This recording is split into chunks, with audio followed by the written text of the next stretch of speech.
Live from London, it's Plank of the Week with Kevin O'Sullivan. There you are. Welcome to the very first Plank of the Week of 2026, a very special show. And that requires a very special panel. I've got Rafe, Heydel-Mankoo, the brilliant Chloe Dobbs. Sorry, I should have said you're brilliant as well. And the amazing Candice Holdsworth. And newbie, dazzling debutante, Stephen Barrett. Right, let's get going, shall we? And it's you first, Rafe, with our friend, Mr. Starmer.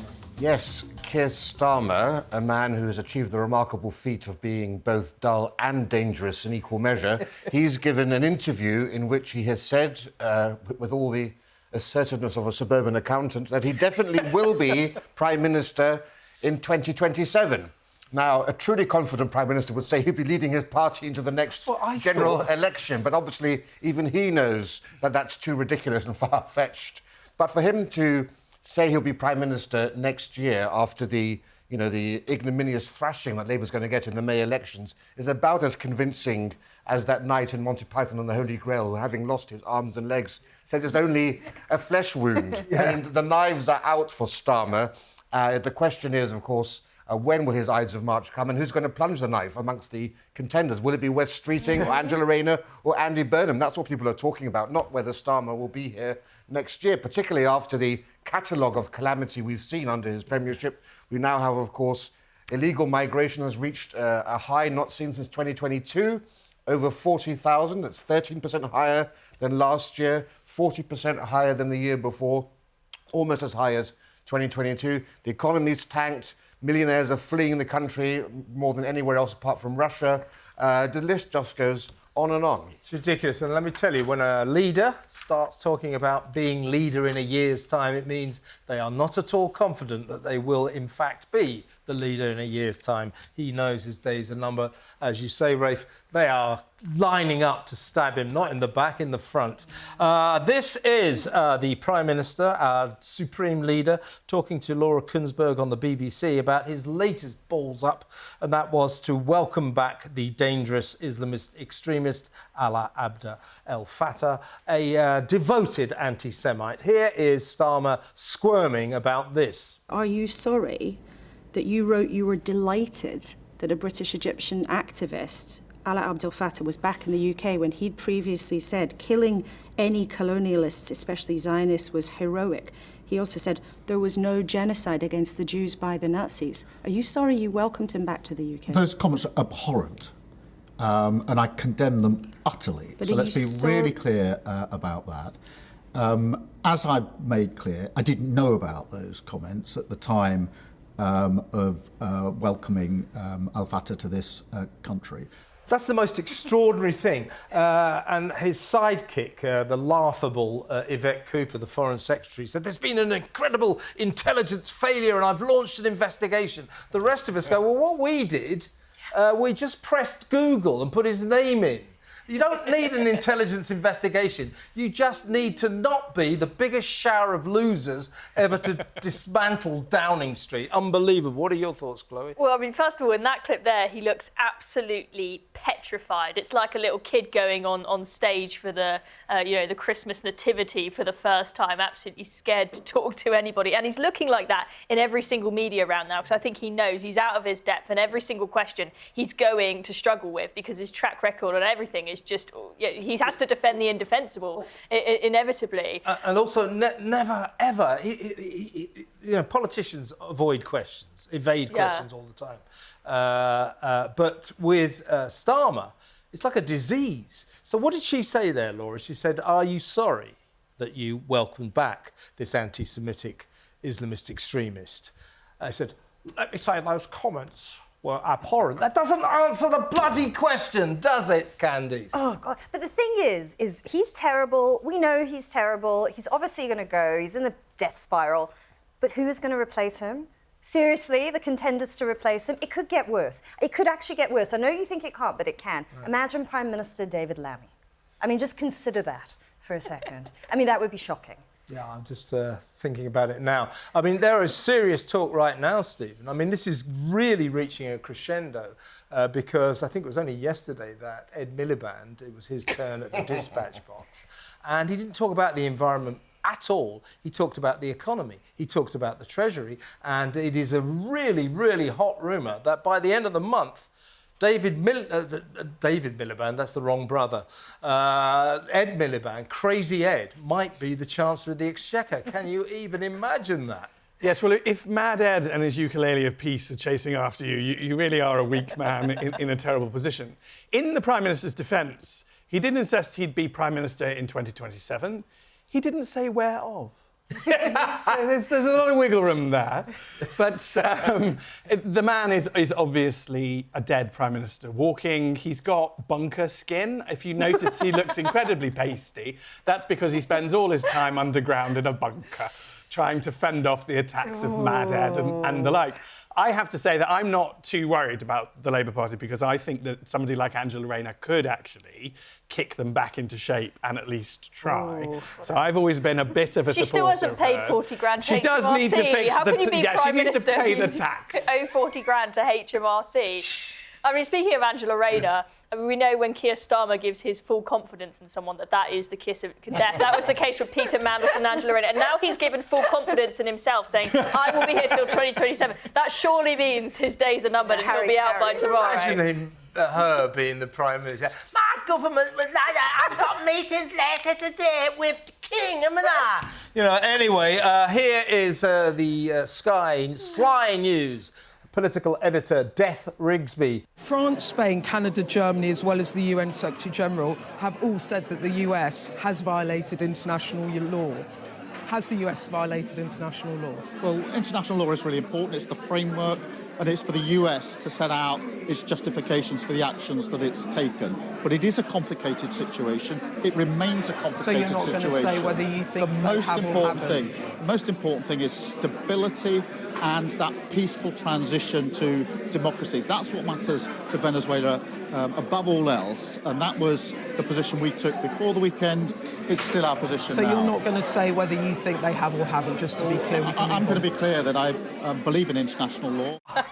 It's like being governed by Coco the Clown. This should be the one area where he's an expert, right? Like, this is your time. You're terrible at politics, but international law, that's what you're good at, Starmer. This is your time to shine, and he can't give an answer. What's delicious about this whole situation is you know that from the moment the Venezuelan operation unfolded, that with every fibre of his body, of his little human rights lawyer body, Keir Starmer wanted to say, international law has been breached, it's been broken, but he's too scared because he doesn't want to offend Donald Trump.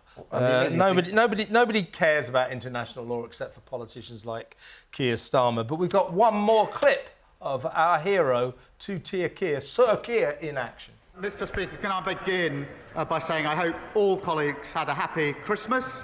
It probably feels quite a long time ago now. But not for reform, of course, because today is the day that they celebrate Christmas in Russia. What? Oh, be still my aching sides. Oh, my God, I don't think I'll ever be able to stop laughing. Don't try comedy, Keir. You're just funny enough as you are, but God's sake, it's unbelievable, isn't it? Ways, it's just become a complete laughing stock. I mean, it's amazing. Even in America, the Republicans are openly admitting they don't care about international law.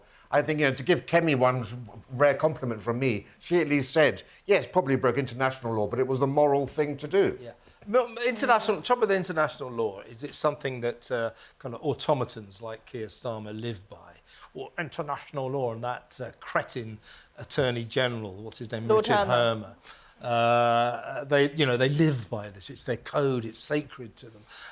Normal citizens of the world go, what the hell is international law? I'll tell you what international law is. It's whatever is expedient to the most powerful countries in the world at any given time.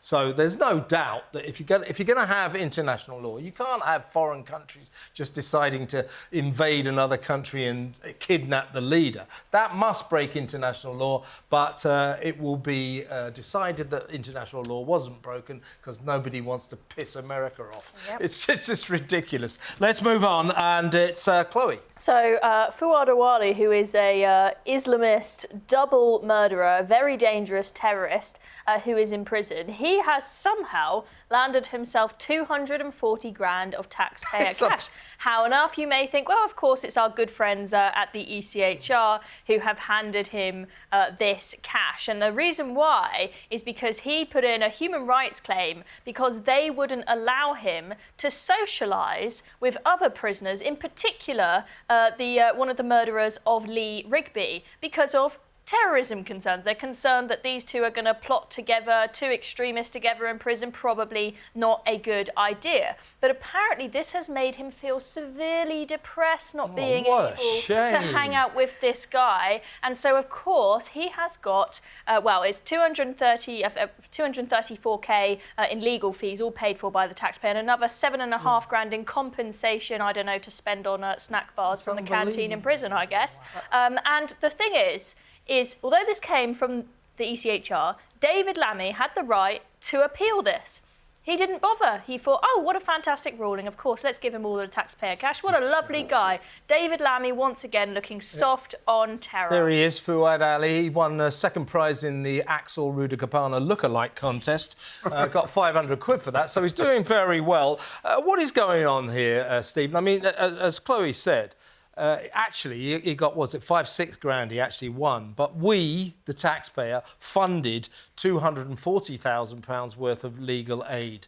Why can't we say to lowlifes, terrorists like this guy, no, you can't have any legal aid. Now get back in your cell and enjoy your porridge. Why can't we say that? We could. So the plank of the week on this one, I'm afraid, is us mugs who put up with this nonsense. Yeah. Because the real winners are quite clearly the lawyers. The lawyers all know each other. They're all mates of Keir Starmer and the like. All of these people, I really can't stress this enough. They all know each other. They're all friends. One of the two KCs is married to David Lammy's junior minister, Sarah Sackman. So the idea that department is, and just so, I don't want to get too technical, but what they had to do was agree the costs. So what they've done is agree that it was perfectly reasonable to spend £230,000 for this hearing on lawyers. That's terribly convenient. In my old world, we used to fight tooth and nail over every penny because we had privately paying clients and they wanted us to get every penny back. So you argue and you argue and you argue. This has just been rubber stamped by David Lammy and Sarah Sackman's department. Now, how that's not a conflict of interest, I don't know. But as long as we tolerate human rights lawyers, they're going to carry on rinsing us. Oh yeah. It's just ridiculous, isn't it, Candice? Yeah. This is a sort of quintessential modern Britain, isn't it? This is at the epicentre of our madness. All of our welfare, all of our efforts are put towards people, scum like this guy. If you're a decent law-abiding citizen, they don't want to know about you. Yes, and Keir Starmer, in his period, his very lucrative period as a human rights lawyer, has £1 million pension. They actually had to change the law so that he could have his pension. They've done very, very well for themselves indeed. And it like you say, it shows who our society pushes up and who gets punished. What would the Starmer's answer be if you said, what do you have to say about your special £1 million pension? It would be this, wouldn't it? Pensions are very important, just to completely avoid the question. The script, yeah. But, we need to be clear here. This chap was put into isolation because he had attacked and threatened to kill a police guard, and he was a threat to radicalising other inmates there. So why does his right trump the right of a prison guard to go about his duty without fear of being attacked? And what about our right not to have radicalised inmates expelled onto the streets to, harass all of us? This also calls into question our increasingly activist judiciary. Yes, damn straight. The judges today are very different in their values and characters than those 25 years ago. Well, just to add some detail to it, Rafe, the prison offered him, or it's got like a CSC name, but it's just a prison. The highest security unit offered him 2 play dates with 2 other prisoners. He turned them. I'm afraid that is what I'm going to call 3 years old. Well, that's what I'm going to call him. He turned down those 2. He wanted to have a play date with somebody else. And so he complained to the judge that they had inadequately looked after his social life. and the judge found that they had inadequately looked after his social life. What? And that's absurd. somebody else that he wanted to hang out with. And I'm one of sure the Social life, you're in killers. prison. Do as you're told and shut up. And you're not getting meant to be any miserable. legal aid. That's the We need to point. wake up. Islamists are laughing at us. They are using our rights and our freedoms to basically expose to their other Islamists how weak and decadent the West is. We need to stand up for Yeah, that. And we need to also look into activist judges. You know, there are judges who celebrated the Rwanda defeat of the Tory government and others. Judges' independence must be sacrosanct, but there must be an independent panel when you have clear cases of bias or activism or loony things like this, that they get investigated, sanctioned and maybe even dismissed. Exactly. There's so many prisoners like this guy who get long-term sentences, particularly if they're, from the terrorist way of thinking. They just amuse themselves by launching as many lawsuits as they possibly can against the government, and we give them money to pursue these legal actions. It's just ridiculous. I say we should say to them, you're in prison, you don't have any rights, we'll feed you, we'll make sure you don't get beaten up, maybe, and now put up and shut up and serve your time. And this news came on the same day that we found out that the ECHR is potentially going to be lodging a challenge to try and get Shamima Begum back in the UK. And we've got our Lord Hermer on record insisting he will never, ever go against an ECHR ruling. So if they say we've got to take Shamima back, she'll be right back. They're actually, it's not a ruling. They're demanding we explain or that we answer the question, did we violate child trafficking and human rights laws when we refused to repatriate Shamima Begum? And I think we should say to the ECHR, thanks very much for your question. Stick it where the sun don't shine. Not interested. Go away. Keir Starmer's not going to say that to his lawyer, mate. Well, of course he's not. That's half our problem. We better move on. Candice, you've got a foreign aid special. Yeah, so Happy New Year. I'd like you to know that your taxes are going to good causes in other countries. So your hard-earned, this time, the Foreign Office decided it would be a good idea to build a sex bot for teenagers in Kenya who were curious about how to give and receive pleasure. Now, of course, the whole tax thing, that's really relevant to us. We're all angry about that. But I want to know which adult thought it would be a good idea to put something like this in the hands of teenagers. Can you imagine when you were 16 if someone had installed some sort of sex bot in the town centre for you to type sex tips into? It would be obscene. I would like to see the chat logs from exactly what people were typing into that. There is no way it was used seriously. Sort of. I mean, but the way I take your point. But the way I think about this, I wish Kenyan teenagers all the best. I hope they all have very happy lives. But I don't care about them. Why are we giving them £41 million for their sexual gratification? Well, this is insane. Well, I have to say, Kenyan sex bot wasn't on my bingo card. The phrases I'd be saying in 2026 has to be said. But what the lunacy here is that this is in part for sex education. Turns out almost all of the content was actually sexual pleasure stuff that people were looking at, and not one single person ended up being referred for sexual health advice. Not one person, and we spent 41 minutes making Kenyans horny, I think, as far as I can see. You just stand there laughing with your friends. There's no way that you would take that seriously. Like, I promise you, it was some, woke, silly adult who thought that would be a great idea. I'm going to educate teenagers about sex. Do you know what I do? Do you know what I do with our foreign aid budget? Axe it. Get rid of it and spend it on British people. But we're also spending, nearly 100 million or something on family planning in Pakistan. I think it's 70-something million that we're spending on the promotion of sales of condoms. In Pakistan. Yeah, exactly. I mean, I guess the idea is maybe if we educate them about that, then there'll be fewer people eventually claiming asylum coming our way. But if you get into the list of the foreign aid absurdities, it goes on and on and on. Yeah. My favourite of all time, I can't remember the exact amount, but it was, £20 million to Ethiopia, to the Ethiopian version of the Spice Girls.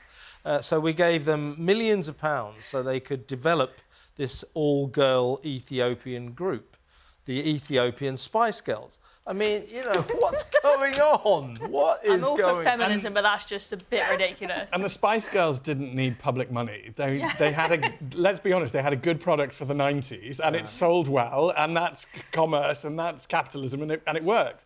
The thing that gets me about this is the subtle racism, because the Home Office has to have the most contemptible view of Kenya. It has to have the most backward view of where I've been to Nairobi, been through Kenya as well as to it. And it's a very developed economy in Eastern Africa. Yes. The idea that it's some sort, you literally have to have some sort of pathetic 1920s view of Africa to think that this is even needed. That there is no doubt that the people... I'm surprised that they didn't simply pocket the money and run away, which is what I would have done. I mean, why on earth even bother doing this? But it's a joke. Yeah, don't tell Bob Geldof anybody, but Ethiopia's got one of the most thriving economies in the African continent, and only recently, about a few months back, we're going to see it. Yeah, the Ethiopia said, could you please stop treating us like a charity case? We aren't anymore. We have a booming economy. We don't need your help. You got Bob and the gang going, no, please, can we virtue signal our generosity? It's patronising and it's racist. And we are going to see Ethiopia, Kenya and Somaliland, God willing, as a hugely powerful economic base in the next 10, 20, 30 years. It's going to be so impressive. The idea that we need to send them sex toys is just ridiculous. But it's the same with condoms in Pakistan. You know, call me old-fashioned, there should be a rule. If you can afford nuclear weapons, you don't need free condoms. Yeah, well, don't forget, okay, now we're on the foreign aid bandwagon. Don't forget, we actually did send a considerable amount of money to China to teach Chinese peasants how to grow rice. Seriously. You'd have thought they'd have already known. Ulster, Newcastle. It's ridiculous. We send a lot of money to India, which has its own space program. As China, second most economically powerful country on the face of the earth, and we're sending it millions of pounds. They go, you don't understand. This is soft diplomacy. This is how we stay in with these important countries. Well, call it that then. Don't come up with these, lies about why you're sending money to China. When you see conditions in the north of England, I think China should be sending us money to develop. Exactly right. Stephen, it is your debut, your first nomination for a plank, and it's a good one. Who is it? My nomination is Dale Vince. Right, that's the end of the show. Well, I mean... A haircut, I think, is always worth taking into consideration. Loath to cast stones. But, look at the man. He's just a man-child. But particularly in this instance, because shortly before, I think 2 days before Christmas, he put out a tweet saying that we'd never see... There it is. Yeah. We'd never see snow again. It's hardwired into us because of something, gibberish, give me all your money. It's just complete rubbish. And then, of course, we've just had massive amounts of snow. I mean, all of us have had snow. And we've had record levels of snow in various places. Weather changes. That doesn't mean you have to give Dale Vince all your money. Yeah. Okay? It's that simple. And can I just point out, Candice, that Dale's prediction that we would never see snow again quickly became a little erroneous, didn't it? Almost straight after he said this, Britain was deluged with snow. And yet this guy's a millionaire and he makes all these absolutely dismal forecasts. All of them do. All of the climate people do. Every single forecast they've made, the opposite turns out to be true. It's ridiculous. We need to start holding them to account for this.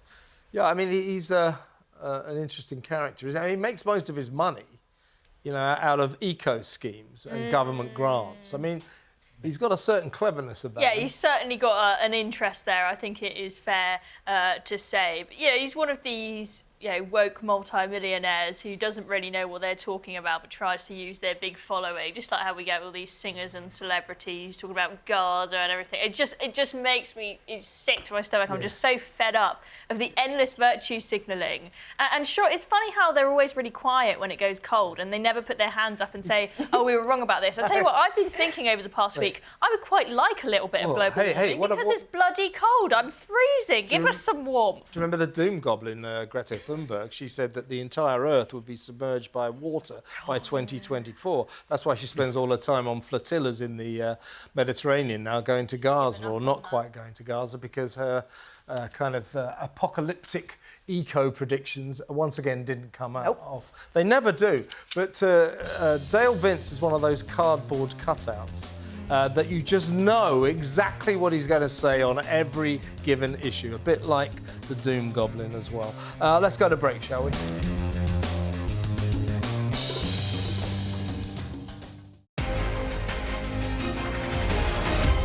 Live from London, it's Plank of the Week with Kevin O'Sullivan. Welcome back. This is Plank of the Week. I'm Kevin O'Sullivan, and this is my amazing panel. And it is my go.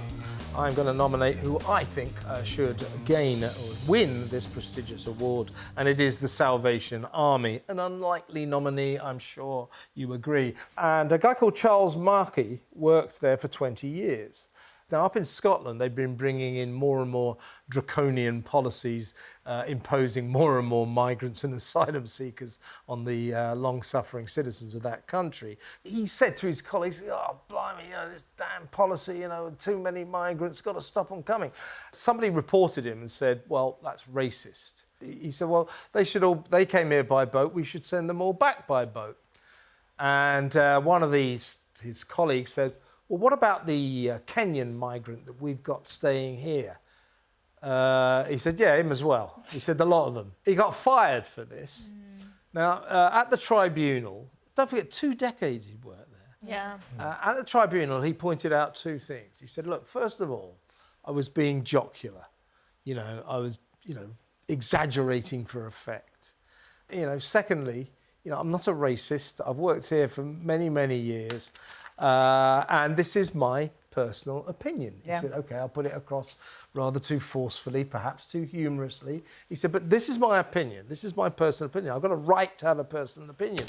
The tribunal judge decided, no, you don't. You are fired.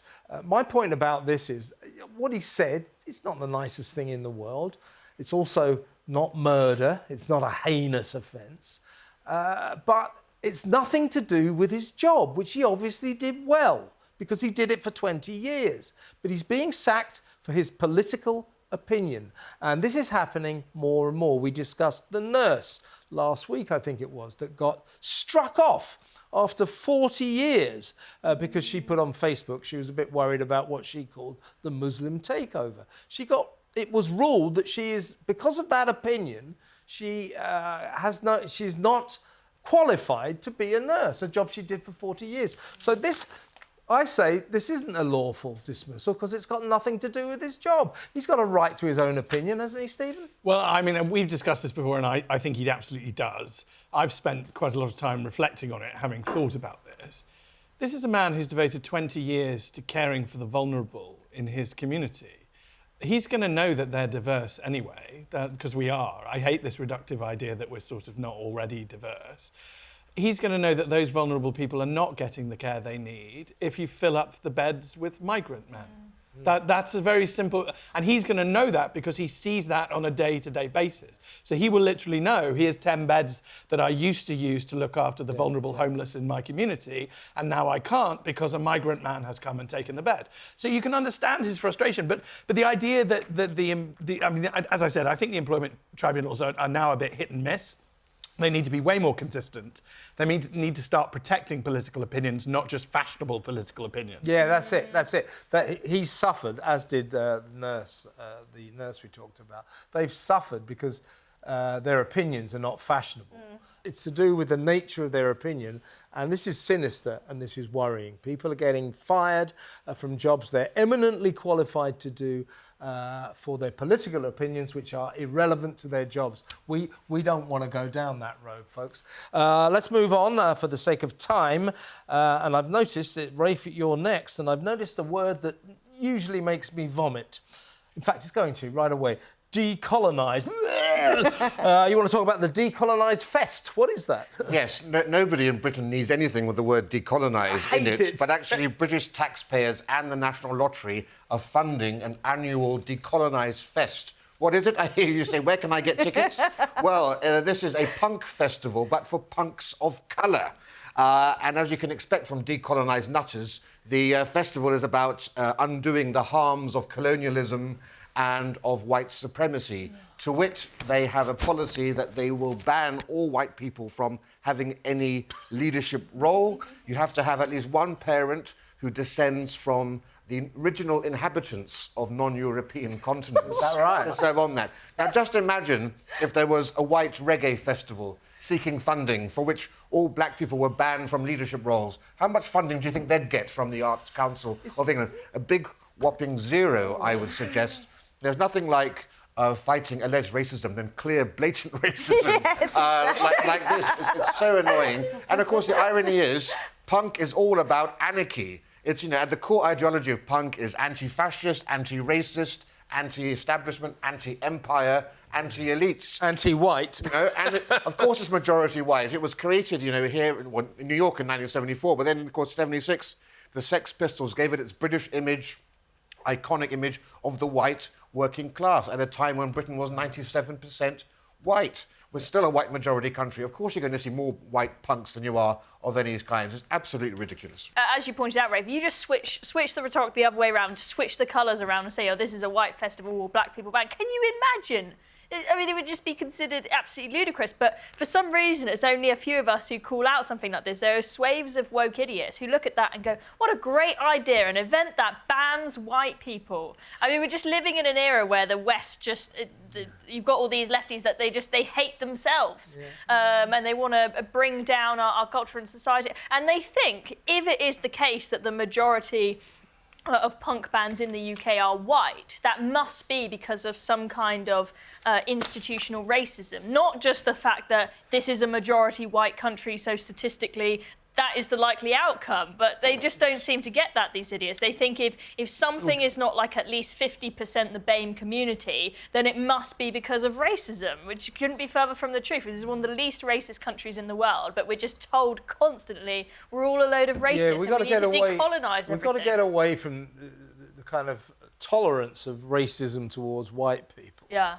Which is becoming an increasing problem. It really is. Well, I mean, it has been with the grooming gangs, yeah, right? and it's you know, it's fine apparently to be racist against white people, but not the other way around. Well, it shouldn't be fine either way. What's outrageous here is they've said if any white people are offended by any of this, they don't care about white tears. Yeah. I mean, that, Did they say that? So you can't get any more racist than that. Yeah. You know, we always know that, you know, the left always eat their older generation. I never knew that anarchists also eat older generations of anarchists. So lame now. Well, don't care about white tears. I bet you the audiences are very small. We'll see who's crying then, shall we? Right, let's move on. And it's you, Chloe. And we've got a plastic surgery story. And I think I have to pass you, each one of you, the illustration that you will require to make this story work. Perhaps you... there it is. This guy, he wanted to look like Piers Brosnan. Yeah. His name is Alan Harris, but he got a very bad bout of plastic surgery, cosmetic surgery, and they thought he said Piers Morgan. Yeah. So this guy, he hit the jackpot when one of his relatives died, and wanted to fulfil his lifelong dream of getting plastic surgery and looking super sexy, and wanted to look like a super sexy James Bond, the actor Piers Brosnan, and went to some cheap Bulgarian plastic surgeon, and clearly there was a little bit of a language barrier there, and they must have heard Piers Morgan, and he took the cast off and was expecting to look the sexiest he's ever looked, and he came out looking like Piers Morgan, and so now everyone stops him in his day-to-day life thinking that he's Piers Morgan. What an extraordinary story. I mean, they did quite a good job of turning him into Piers Morgan. He looks pretty similar. It looks like Piers Morgan. The last time I saw Piers was at his Christmas party. That's something like what he looked like. This is why you don't do it cheap. Honestly, like there is, and I'm sure with plastic surgeons as well, when they get unreasonable requests like this, like someone very, very mediocre looking wants to look like one of the most beautiful people in the world, they're like, no, I'm going to have some fun with you. And then that's it for life. You're stuck with it. I mean, Piers Morgan, he saw this and posted this saying, not the news I wanted to wake up to this morning. I should say our thanks to that paper of record, the Sunday Sport, which of course is always almost frighteningly accurate. Let's go to break, shall we?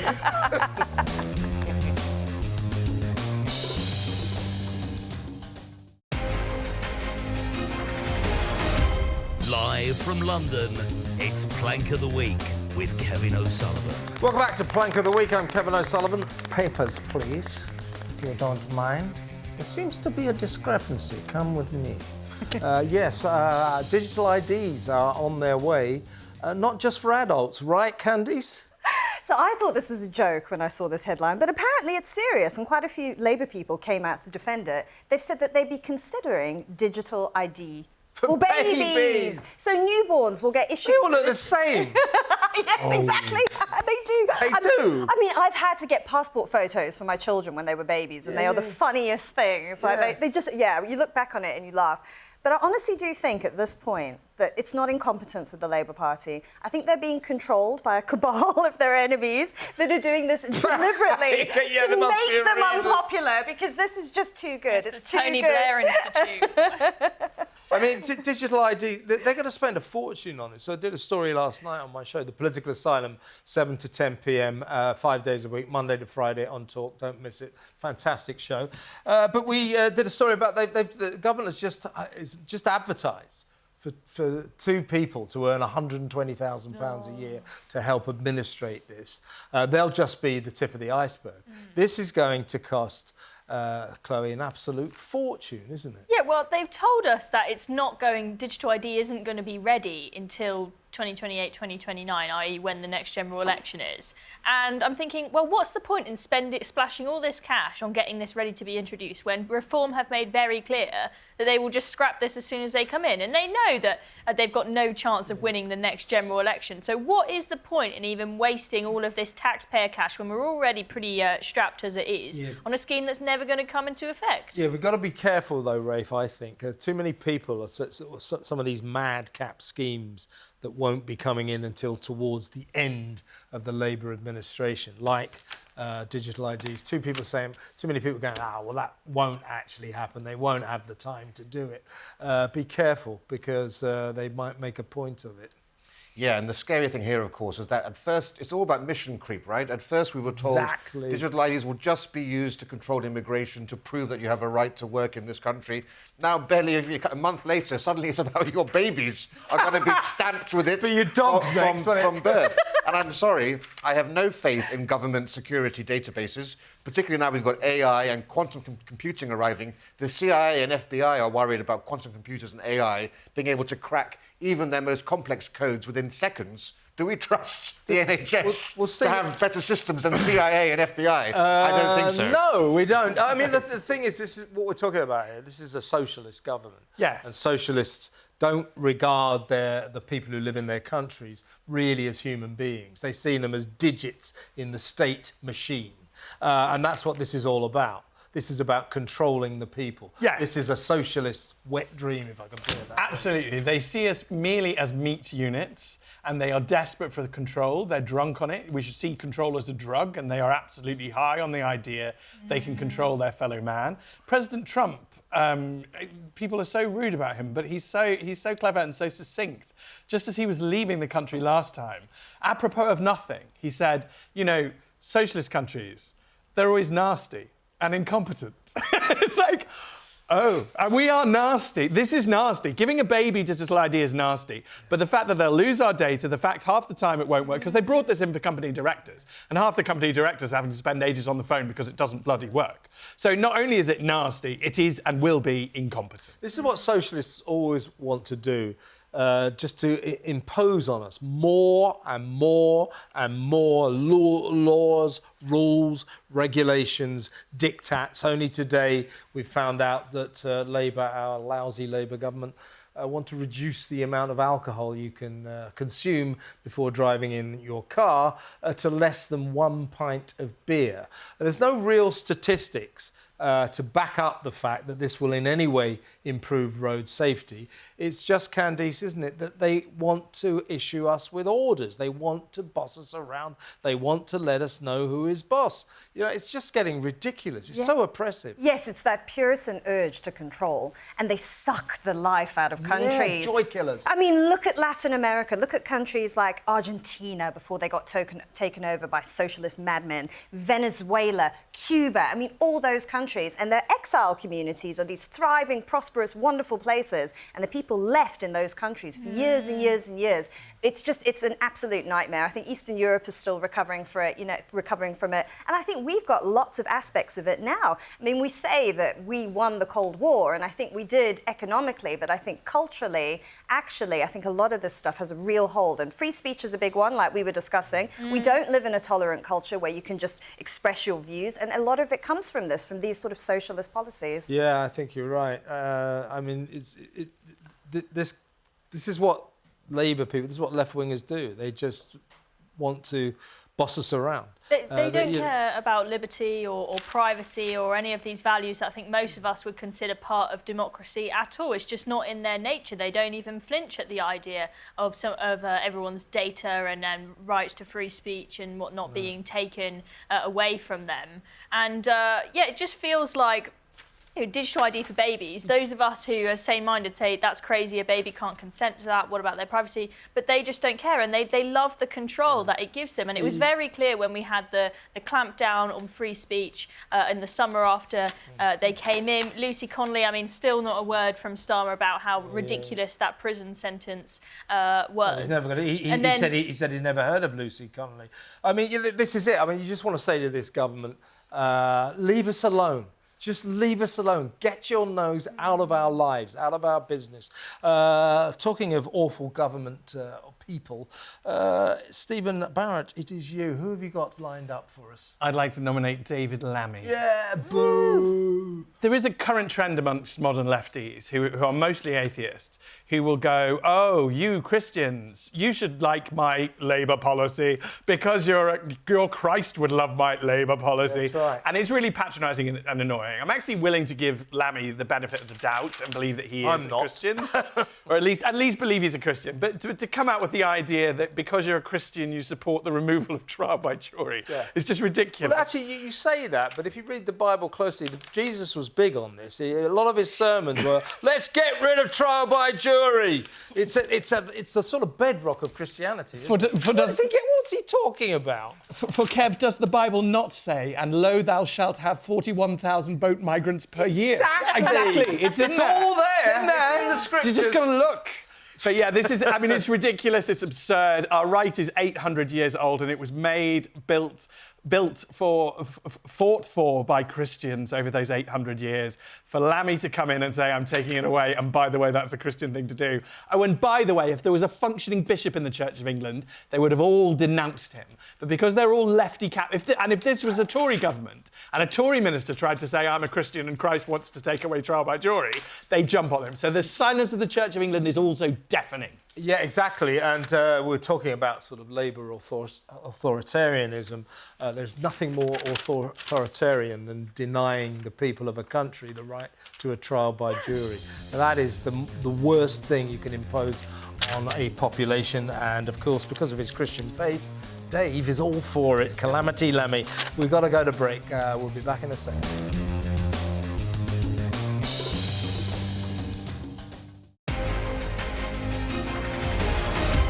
Live from London, it's Plank of the Week with Kevin O'Sullivan. Welcome back. This is part 4 of this fantastic, spectacular edition of Plank of the Week. Got an amazing panel here. In a moment, we will decide, or I will decide the winner. This is not a democracy, a bit like Britain. We're going to talk now. This is my nomination. It's the BBC, always a winner. This is about their Christmas Day or their Christmas TV ratings. Which were disastrous, absolutely disastrous. They're worst in BBC history, the worst in television history. The BBC, on its spin machine, after this catastrophe, said, we had 9 of the top 10 shows. Well, yeah, so what? They always have 9 of the top 10 shows. They often have 10 of the top 10 shows because the other channels just don't bother on Christmas Day. What few people still go to the telly on Christmas Day gravitate towards the BBC, naturally, for some reason. But the BBC, last year, their big show was Gavin and Stacey. 12 million on the day, and with BBC iPlayer catch-up viewings afterwards, up to 19 million. Massive, massive. This year, well, the top show on the BBC wasn't really a BBC show. It was The King. It was The King's Speech. But anyway, he got 4.5 million viewers. Don't forget he was on the other channels as well. 4.5 million on the BBC. Second was some kind of kids' film called Scarecrow's Wedding, 4.3 million. The Strictly Come Dancing Christmas special, which they've now been running every Christmas Day for 327 years. That got 4.2 million, and down it goes. Call the Midwife, which they do every year, 3.4 million. These are terrible. Look at the EastEnders, which in my day, when I was a TV critic, regularly got 20 million on Christmas Day. 20 million on Christmas Day. And don't forget, was it 89, 88, when Dirty Den, I remember this, it's locked in all my nightmares. No, Dirty Den, Angie, the Queen Vic Land lady, presented to Dirty Den divorce papers on Christmas Day on the big special. 33 million people. Wow. More people watch that than watch Man Land on the Moon. It's true. It's the biggest audience ever. And this year, what did it get? 2.8 million. It's all over. People aren't watching Less than a tenth of their peak. I think it's because I think it's partly because habits are changing. Terrestrial television is on its last legs. But it's also because people have fallen out of love with Auntie Beeve. They don't love her anymore. Yep. Anyway, one of the offerings was the perennial, awful Mrs. Brown's Boy. Here it is. She's not happy. She's just annoyed with me. She says I'm too nosy. She said that? No, I read it in her diary. Mrs. Brown's Boys Christmas special on BBC One and iPlayer. And that didn't make the top 10 at all. That used to get 9-10 million every year as well. Yeah. So it's just that they're trading on past glories. It looks to be all over for the BBC and all the other terrestrial channels as well. Stick with talk. Stick with Plank of the Week. That's what I say. So now it is time for me to choose the winner. I haven't really thought about it yet. What do you reckon? Who do you think? Anybody? Anybody got any ideas? Kenyan sex bot. Actually, I do like that. I do like that. Let's do it. It's the Kenyan sex bot. Here it is. Let me do that again. One more time. Kenyan sex bot.